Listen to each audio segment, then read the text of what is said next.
گوشت ملے گا کھانے کو۔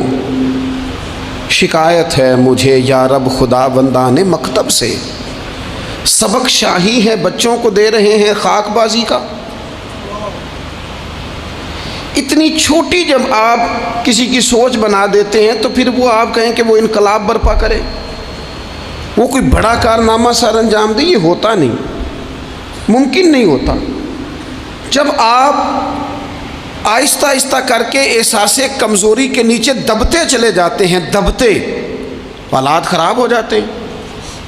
ہمارے بزرگ ہمیں کہا کرتے تھے کہ مولوی ہونا کوئی تانا ہے، اور ہم نے حالات بدلتے دیکھے۔ ایک ٹائم ایسا تھا کہ مولوی ہونا لوگ تانا سمجھتے تھے، ہمیں بھی کہا چاہو مولوی صاحب ادھر آئیں۔ آپ کو دیانتداری سے کہتا ہوں، ہم نے وہ دور بھی انجوائے کر کے گزارا ہے۔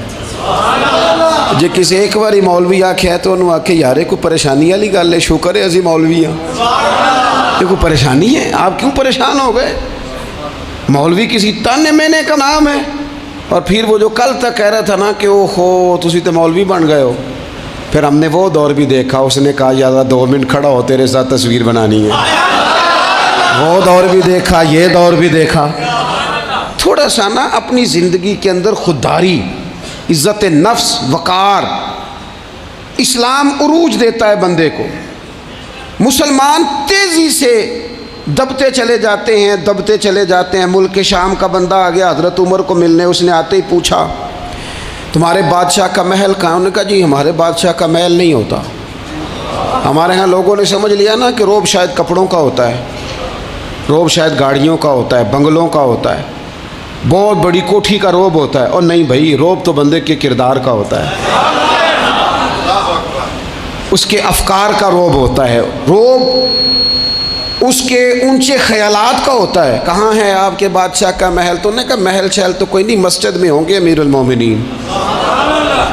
بندہ کہتا ہے میں سوچ میں پڑ گیا کہ جس کے نام سے میرا بادشاہ کانپتا ہے وہ مسجد میں ہوگا، گن مین ہی کوئی نہیں، ہٹو بچو ہی کوئی نہیں، ادھر ادھر ہی کوئی نہیں، پہرے دار ہی کوئی نہیں۔ مسجد میں جا کے پوچھا جناب عمر، کہنے لگے ادھر ہی تھے۔ کدھر ہیں بھائی حضرت؟ وہ کدھر ہیں بھائی؟ ادھر ہی تھے۔ کہنے لگا، میں حیران ہو گیا کہ یہ بادشاہ کی بات ہو رہی ہے۔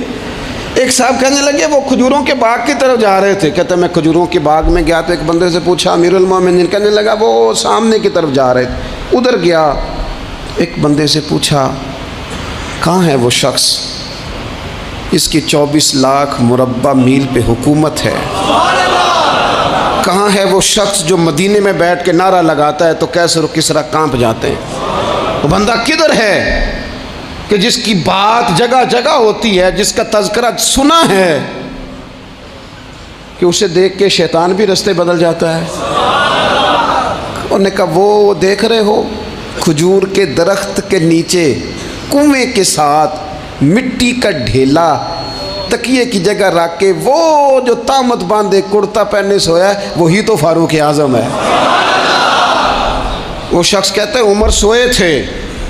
شیر سویا بھی ہو تو اس کا روب ہوتا ہے، شیر جو ہوتا ہے، شیر کبھی سو بھی جائے نا تو لوگ پھر بھی خوف کھاتے ہیں اور اس کے جاگنے کا خوف کھاتے ہیں کہ یہ کہیں جاگ نہ جائے۔ شیر جو ہوا، کہتے ہیں حضرت عمر سوئے تھے پر میں قریب گیا تو میرے وجود پہ روب طاری ہو گیا، روب، اور میری زبان سے بے ساختہ یہ جملے نکلے کہ عمر تو انصاف کر کے سویا ہے نا، تو مٹی کے ڈھیلے پہ بھی تجھے سکون کی نیند ہے۔ خودداری، وقار، عزت، یہ احساس کمتری سے باہر نکلیں۔ ہم نے اپنے بچوں کو مسل ڈالا ہے، وہ تسی ماڑے دے بچے ہو، تسی تو نہیں نہ آگے جا سکتے، وہ اسی غریب لوگ نہ بیٹے تو فلانے کے ساتھ نہ جایا۔ ہم نے اپنے بچوں کی خواہشات تباہ کر دی، کمزور کر کے رکھ دیا، انہیں بار بار سکھایا ہم نے۔ خوددار تھا وہ باپ جس کی تھوڑی سی آمدن تھی پر وہ گرمیوں میں اپنے پتر سے کہتا تھا پتر بڑولے میں دانے ڈال دیے ہیں، تمہاری ماں نے مرتبان میں اچار ڈال دیا ہے، لو اب ساری گرمیاں پرواہ کوئی نہیں۔ وہ خوددار لوگ تھے، لیکن آج یہ دین غالب ہونے کے لیے آیا ہے، مسلمان نے غالب ہونا ہے۔ یہ تھوڑا اپنی ذات سے اٹھ کر جب سوچے گا نا، بڑی بات کرے گا، بڑی بڑی سوچ پیدا کرے گا، بڑا اس کا مزاج ہوگا، کھلا اس کا دل ہوگا، تو پھر نہ یہ ذرا سر اٹھا کے جیے گا۔ قرآن مجید کی جو آیت کریمہ میں نے تلاوت کی، اللہ کریم نے فرمایا هو الذی ارسل رسولہ بالہدی ودین الحق، فرمایا وہ قادر مطلق ہے جس نے اپنے رسول کو ہدایت اور حق دے کے بھیجا ہے۔ دو چیزیں دے کے بھیجا ہے، ہدایت اور حق۔ کتاب ہدایت اور حق حضور لے کے آئے۔ کس لیے بھیجا ہے؟ کہ نرا تسبیح پڑھیں اور سو جائیں؟ نرا جناب عبادت کریں اور آرام کریں؟ نرا جناب تلاوت کریں اور آرام کریں؟ نہ، هو الذی ارسل رسولہ بالہدی ودین الحق، وہ رب ہے جس نے اپنے نبی کو، اپنے رسول کو ہدایت اور حق دے کے بھیجا ہے۔ کیوں؟ کہ لیظہرہ علی الدین کلہ، تاکہ اس دین کو تمام دینوں پر غالب کر دے، اس کو غالب کرے، ہر دین پر یہ دین چھا جائے۔ وَلَوْ كَرِهَ الْمُشْرِكُونَ، اگرچہ مشرکوں کو یہ بات بری ہی لگے، نا پسند آئے، کسی کو نہیں آتی، لِيُظْهِرَهُ عَلَى الدِّينِ كُلِّهِ، یہ دین غالب ہونے کے لیے آیا۔ غالب، تو نماز بھی پڑھ، عبادت بھی کر، لیکن یہ بھی خیال رکھ کہ دنیا میں نماز والے نبی کا نظام بھی قائم کرنا ہے۔ تیرے پاس نری مسجد نہیں ہونی چاہیے، حکومت بھی ہونی چاہیے۔ مسلمان کے ہاتھ میں نری تسبیح نہیں ہوگی، یہ انان حکومت بھی چلائے گا۔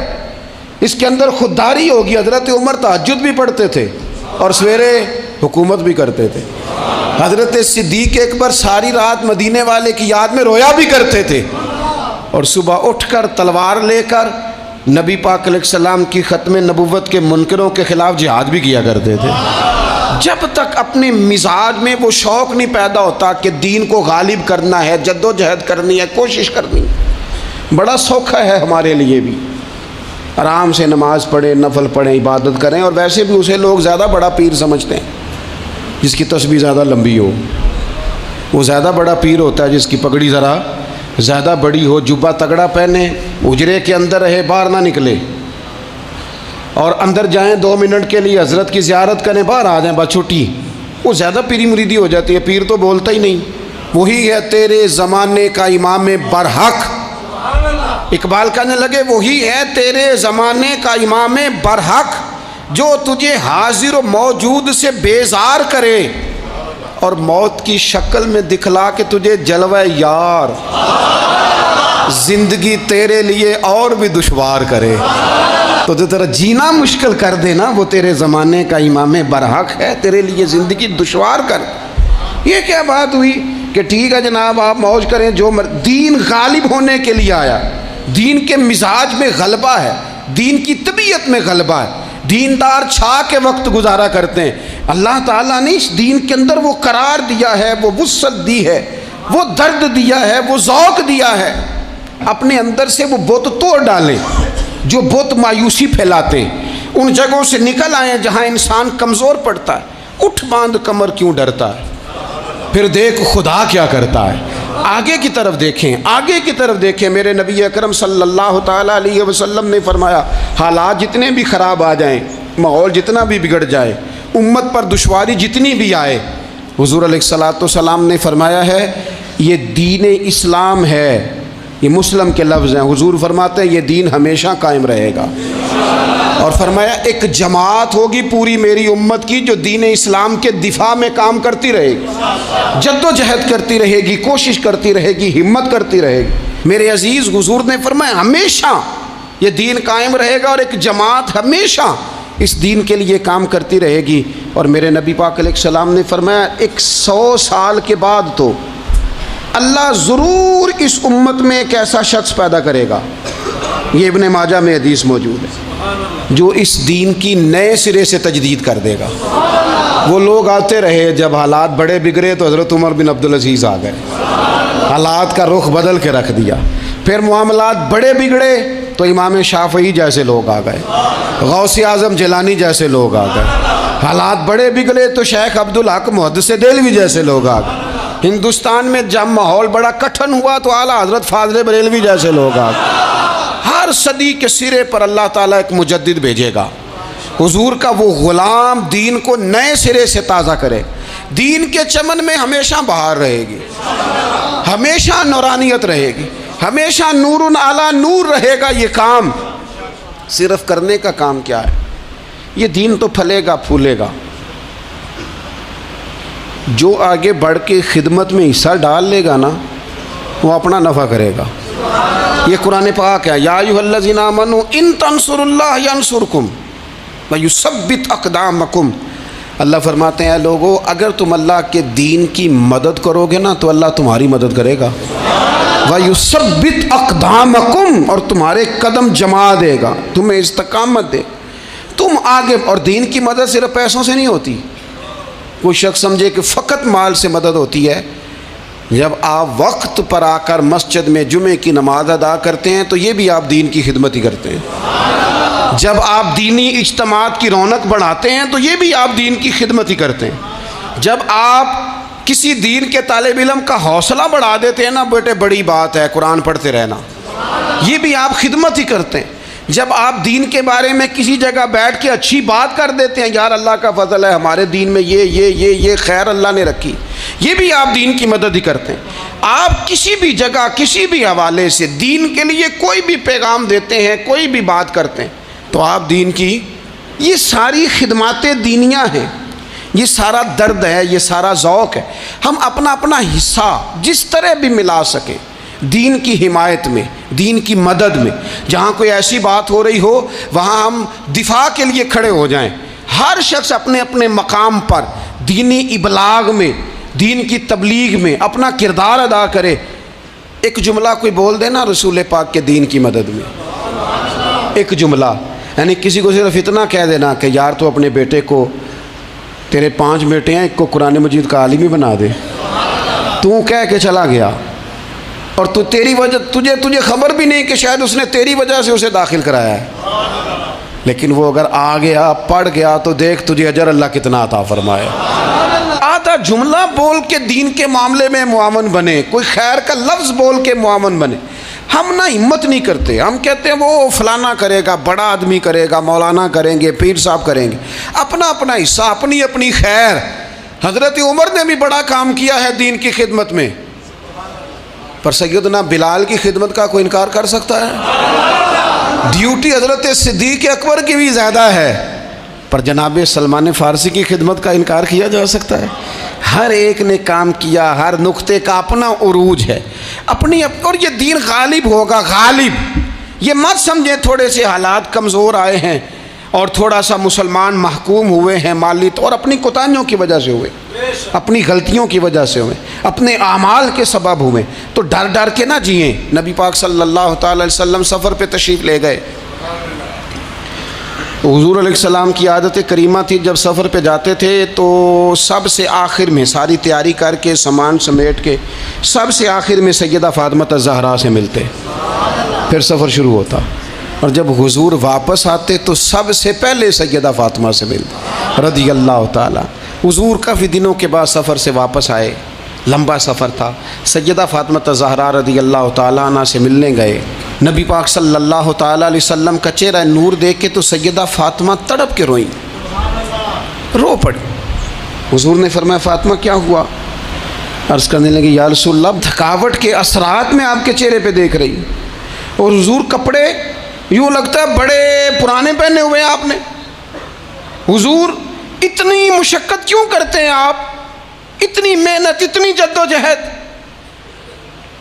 تو حضرت فاطمہ الزہرا فرماتی ہیں حضور نے مجھے تھپکی دی اور فرمایا فاطمہ رو نا.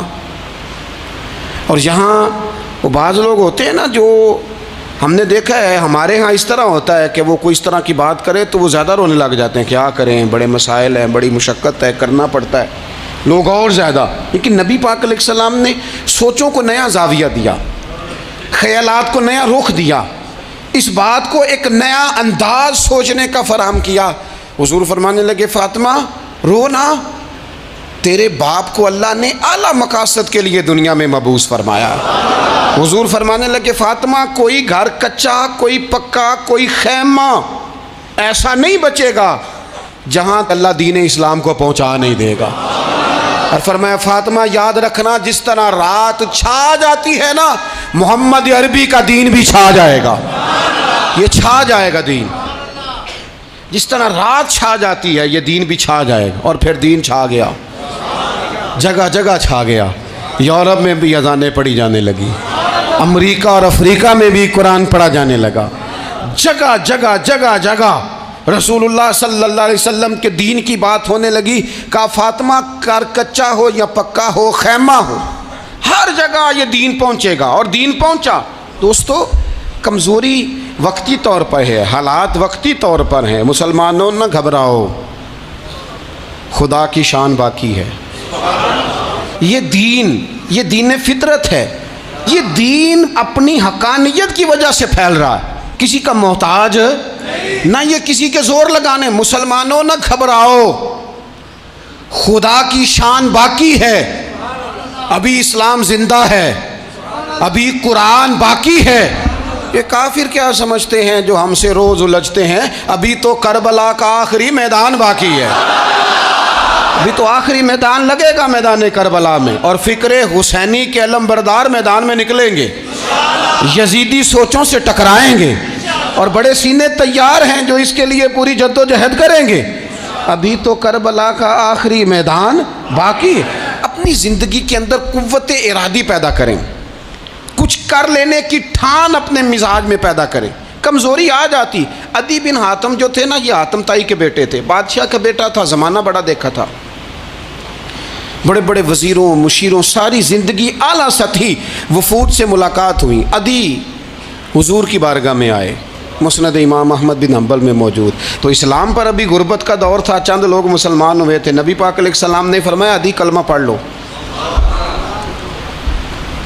تو عدی کہنے لگے میں تو پہلے ہی ایک دین کا ماننے والا ہوں۔ حضور فرمانے لگے جس دین کے تم ماننے والے ہو اس دین کو میں تم سے زیادہ جانتا ہوں۔ حضور فرمانے لگے جس دین کے تم ماننے والے ہو اس میں کیا یہ لکھا ہے کہ مال غنیمت کا چوتھا حصہ کھا جاؤ؟ کہنے لگے نہیں۔ تو فرمایا کھا کیوں جاتے ہو؟ عدی کہتے ہیں چونکہ یہ ہمارے اندر کی بات تھی بادشاہوں کی، تو میں نے فوراً سر تسلیم خم کر دیا، میں نے فوراً سر جھکا دیا، میں نے کہا آپ بات ٹھیک کر رہے ہیں۔ حضور فرمانے لگے اب اگلی بات بھی کروں یا رسول اللہ فرمائیے؟ فرمایا پتہ ہے تم دین کیوں نہیں قبول کر رہے؟ یہ بھی مجھے پتہ ہے۔ یا رسول اللہ کیوں؟ فرمایا تم دیکھتے ہو کہ دین کے ماننے والے غریب غریب لوگ ہیں، تم دیکھتے ہو کہ ابھی یہ کمزور ہیں، تم دیکھتے ہو کہ مکے والوں نے مدینہ طیبہ سے پریشان کر کے مسلمانوں کو نکال دیا ہے، یہ غریبی دیکھ کر بظاہر اسلام کی کمزوری دیکھ کر تم کلمہ نہیں پڑھ رہے؟ حضور فرمانے لگے عدی مقام حرا کا نام سنا ہے؟ بڑی دور تھا علاقہ، وہ مقام حرا کا نام سنا ہے؟ عدی کہنے لگے حضور سنا ہے پر وہ جگہ دیکھی نہیں۔ محبوب فرمانے لگے سن، میں وہ وقت لے کے آؤں گا، میرا دین اس طرح نافذ ہوگا کہ ایک عورت مقام حرا سے اونٹنی پہ اکیلی بیٹھے گی اور اکیلی آئے گی اور آ کے بیت اللہ کا طواف کرے گی، سوائے اسے اللہ کے کسی کا خوف نہیں ہوگا، رب کے علاوہ کسی سے نہیں ڈرے گی۔ یہ دور آئے گا، تو دیکھ رہا ہے کہ صرف مکے پہ حکومت نہیں دنیا پہ مسلمان چھا جائیں گے۔ اور حضور فرمانے لگے کسرا کا نام سنا ہے؟ کہا حضور وہ تو بظاہر اس وقت بڑا تگڑا بادشاہ ہے۔ فرمایا اس کے علاقے بھی فتح ہوں گے، وہ خزانے مسلمانوں کے پاس آئیں گے۔ اور فرمایا تو تیسری بات نبی پاک نے بیان کی، فرمایا تو یہ دیکھ رہا ہے کہ مسلمانوں میں غربت ہے؟ فرمایا عدی ایک وقت آئے گا لوگ دینے کے لیے نکلیں گے پر انہیں لینے والا کوئی نہیں ملے گا۔ ایک وقت آئے گا لوگ دینے نکلیں گے لینے کوئی نہیں آئے گا۔ عدی کہتے ہیں کہ میں رسول کریم کا کلمہ پڑھ کے مسلمان ہو گیا، اب پھر زیادہ دور نہیں گزرا، عدی رویا کرتے تھے، حاتم تائی کے بیٹے عدی رویا کرتے تھے اور رو کے بتایا کرتے تھے لوگوں وہ جو حضور نے فرمایا تھا نا بی بی حرا سے چلے گی اور طواف کرے گی، وہ بی بی میں نے اپنی آنکھوں سے آتی دیکھی، میں نے اس تنہا عورت کو حضور سید عالم کی پیشن گوئی کے مطابق بیت اللہ کا طواف کرتے دیکھا، اسے سوائے اللہ کے کسی کا ڈر نہیں تھا۔ اور عدی کہنے لگے وہ جو حضور نے فرمایا تھا نا کہ کسرا کے خزانے فتح ہوں گے، فرمایا وہ جب فتح ہو رہی تھی تو میں خود اس جنگ میں شریک تھا، مجھے اللہ نے موقع دیا، میں مجاہدوں میں شامل تھا۔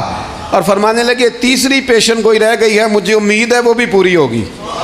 حضرت عمر بن عبدالعزیز کے زمانے میں آ کے وہ دور بھی آیا کہ لوگ زکوٰۃ دینے نکلتے تھے، لینے والا کوئی نہیں ملتا تھا۔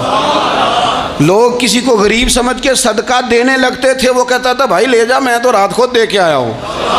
لوگ دینے نکلتے تھے، لینے والا کوئی نہیں۔ اسلام کی فطرت میں قدرت نے لچک دی ہے، اتنا ہی یہ ابھرے گا جتنا کہ دبا دو گے۔ یہ مولویوں کی وجہ سے، پیروں کی وجہ سے، سیاستدانوں کی وجہ سے نہیں چھائے گا۔ یہ کیوں چھائے گا کہ ارسل رسولہ بالہدی ودین الحق، یہ اس لیے چھائے گا کہ اللہ نے بھیجا ہی حق کے ساتھ ہے، یہ آیا حق کے ساتھ ہے، لہذا چھا جائے۔ حق ہمیشہ چھا جایا کرتا ہے۔ اور وَقُلْ جَاءَ الْحَقُّ وَزَهَقَ الْبَاطِلُ إِنَّ الْبَاطِلَ كَانَ زَهُوقًا، جب حق آتا ہے تو باطل خود بخود چھپ جاتا ہے، اور باطل ہوتا بھی مٹ جانے کے لیے۔ بس نا یہ دین حضرت خباب بن الارت رضی اللہ تعالیٰ عنہ فرماتے ہیں ہمیں بڑی تکلیف دی کفار مکہ نے، قریش نے بڑا ستایا۔ نبی پاک علیہ السلام خانہ کعبہ کے ساتھ ایک چادر لے کے آرام فرما رہے تھے، ہم حضور کی بارگاہ میں گئے، یا رسول اللہ دعا کریں یہ تباہ ہو جائیں، تنگ بڑا کرتے ہیں، حضور آپ دعا کریں اللہ کی بارگاہ میں۔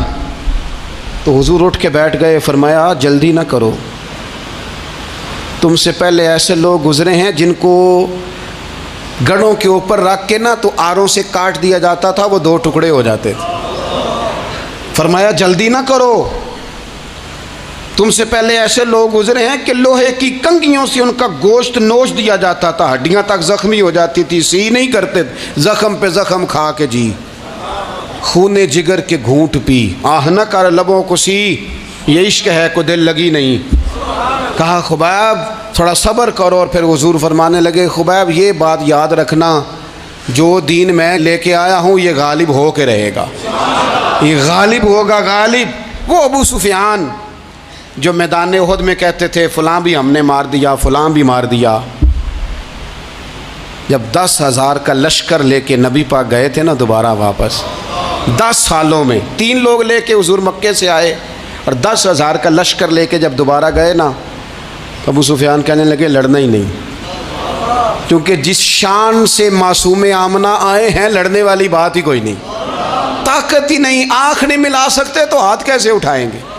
لیکن پتہ ہے حضور کا طریقہ کیا تھا؟ سیاہ امامہ تھا، اونٹنی پہ بیٹھے تھے، اور گردن محبوب نے اتنی جھکائی تھی کہ وہ اونٹنی کی گردن سے لگ رہی تھی۔ اس شان کے ساتھ حضور داخل ہوئے، اذا جاء نصر اللہ والفتح ورأیت الناس يدخلون فی دین اللہ افواجا۔ اپنے اندر نہ تھوڑی سی، آپ 24 گھنٹے دنیا کمائیں، کوئی منع نہیں کرتا، مال کمائیں، جائیدادیں بنائیں، حلال کمائیں، جتنا مرضی کمائیں، لیکن نہ کچھ تھوڑا سا اپنے آپ کو دین کے لیے، صرف مالی طور پر نہیں۔ ہمارے ہاں ایک بہت بڑا مسئلہ یہ بن گیا ہے کہ صرف مالی طور پر ہم سمجھتے ہیں دین کی مدد کر دیں۔ اگر آپ اپنے پتر کو نمازی بنا چکے ہیں تو ایک کام آپ نے دین کی خدمت کا کر لیا۔ اگر آپ کی بیٹی پردے کی عادی ہو گئی ہے تو آپ نے دین کی خدمت میں ایک حصہ ڈال لیا ہے۔ اگر آپ کے گھر کے اندر آپ ان ساری چیزوں کو بین کرنے میں کامیاب ہو گئے، یا ایھا الذین آمنوا قوا انفسکم واہلیکم نارا، ایمان والوں خود بھی دوزخ سے بچو، اپنے اہل خانہ کو بھی بچاؤ۔ اگر فحاشی اور ریانی کا رستہ آپ نے اپنے دروازے کے باہر روک دیا ہے تو آپ نے دین کی خدمت کر لی ہے۔ اگر آپ اپنے دوستوں کو نمازی بنانے میں کامیاب ہو گئے، اگر آپ چند لوگوں کو قرآن پڑھانے میں کامیاب ہوئے ہیں تو پھر کچھ نہ کچھ حصہ آپ نے دین میں شامل کیا ہے۔ کرنے کا کام یہ ہے کہ اپنا اپنا حصہ، اپنی اپنی خیر دین میں ملائیں، جد و جہد کریں، کوشش کریں۔ 2 جملے بول کر، جب کوئی بندہ کہہ رہا ہو نا جی بڑا مشکل ہے دین پہ عمل کرنا، تو اسے کہیں دین پہ ہی چلنا تو آسان ہے، دین پہ چلنا ہی تو آسان ہے۔ جب بڑی دین مخالف باتیں ہو رہی ہوں تو وہاں ساری برادری کٹھی بیٹھی ہے نا، بچے کے دن رکھے جا رہے ہیں، تو میں دین کی خدمت بتا رہا ہوں کیا کیا کرنی ہے۔ بیٹی بیٹے کے دن طے ہو رہے ہیں تو کوئی کہتا ہے کہ ماموں کو منا لو ناراض ہے، چچا کو منا لو ناراض ہے۔ یہ میں اپنا درد دل آپ کے سامنے رکھ رہا ہوں۔ دین کی خدمت یہ ہے کہ ایک بندہ بیچ میں سے بولے، وہ کہے او شادی میں کوئی غیر شرعی کام نہ کرنا، سب کو منا رہے ہو تو کہیں رب رسول کو ناراض نہ کر لینا۔ یہ تیری دین کے لیے خدمت ہو جائے گی، یہ تیری دین کے لیے خدمت ہو جائے گی۔